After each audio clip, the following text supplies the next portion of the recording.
আসসালামু আলাইকুম। সারাদিন অনেক ব্যস্ত ছিলাম, গেছিলাম আমার বাবার বাড়ি। আমার দাদি খুব অসুস্থ, তাকে দেখার জন্য গেছি। এখন বাসায় আসলাম, এই যেগুলা কাইটে থুয়ে গেছি, কইছি রান্না করুম, ধুইছি, কইছি রান্না করুম। এই সময় মতো ফোন আসছে, পরে চলে গেলাম, কইছি এইখানে রান্না করুম নি। এখন এই যে বাসায় আসলাম, এসে দেখি নষ্ট হয়ে গেছে। এখানে কি এখন খাওয়া যাবে? মনে হয় খাওয়া যাবে না। বাসায় আসলাম, এখন এই যে নষ্ট নষ্ট হয়ে গেছে, মনে হয় খাওয়া যাবে না। ঠিক আছে, সবাই আমার দাদির জন্য দোয়া করবেন। আমার দাদি খুব অসুস্থ, এখন একটু বর্তমানে সুস্থ আছে।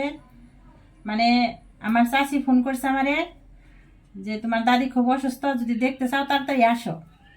সব রান্না বাড়ি কাজকর্ম রেখে চলে গেছি। যাওয়ার পরে এখন আমার দেখে পরে অনেকটাই সুস্থ হয়ে গেছে। পরে আমার চাচাই বলতেছে যে কালকে তুমি বিছনা থেকে উঠতে পারলা না, আর আজকে দেখি তোমার নাতিনদের দিকে সুস্থ হয়ে গেছো গা। পরে আজকে মোটামুটি একটু সুস্থ আছে, দেখে আসলাম। অনেক কিছু নিয়ে গেছিলাম, খাইয়ে থুয়ে আসলাম। পরে জিজ্ঞেস করলাম যে তুমি কি খাইবা, কি তোমার খাইতে মন চায়। পরে আমার বলতেছে আমার বড় দিকে ইলিশ মাছ খাইতে মন চাইতেছে, তুমি আমার লেগে ইলিশ মাছ রান্না করে নিয়ে আসবা। পরে আমি বললাম আচ্ছা ঠিক আছে, আমি তোমার জন্য ইলিশ মাছ রান্না করে নিয়ে আসুমনি, তুমি আমার জন্য টেনশন করো না। এই টেনশন করে তো আরো অসুস্থ হয়ে গেছো। ঠিক আছে, সবাই আমার দাদির জন্য দোয়া করবেন। বয়স হয়ে গেছে তো, এখন অনেক বয়স হয়েছে, মনে হয় বেশি দিন বাঁচবে না। তারপর আল্লাহ পাক যতদিন বাঁচে রাখে এতদিন বাঁচবে, কিছুই করার নাই। মা নাই, বাবা নাই, দাদিটা আছে। দাদি আমাকে অনেক ভালোবাসে, মায়ের মতো আদর করে। দাদি আছে দেখে মা বাবার কথা এত কিছু এত মনে পড়ে না। কারণ দাদি সব অভাব, মায়ের অভাব, বাবার অভাব সব ভালোবাসা দিয়ে আমারে আগলে রাখে। যখন যা চাই সব সময় আমাকে দেওয়ার চেষ্টা করে। পরে আল্লাহ জানে আর কতদিন বাঁচিয়ে রাখে।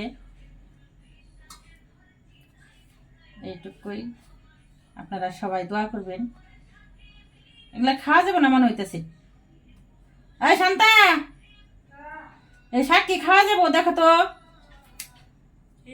এগুলা খাওয়া যাবো? দেখো তো শুনগে,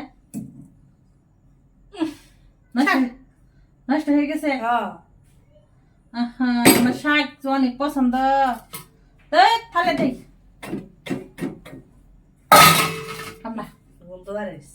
এখন কি রান্না করুম? এত স্বাদের লাউ শাক আমি রান্না করে খাবো।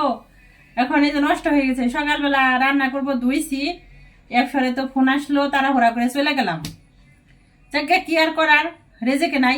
রেজেকে থাকলে তো অবশ্যই খাইতে পারতাম, কিছুই করার নাই। ঠিক আছে, সবাই ভালো থাকবেন।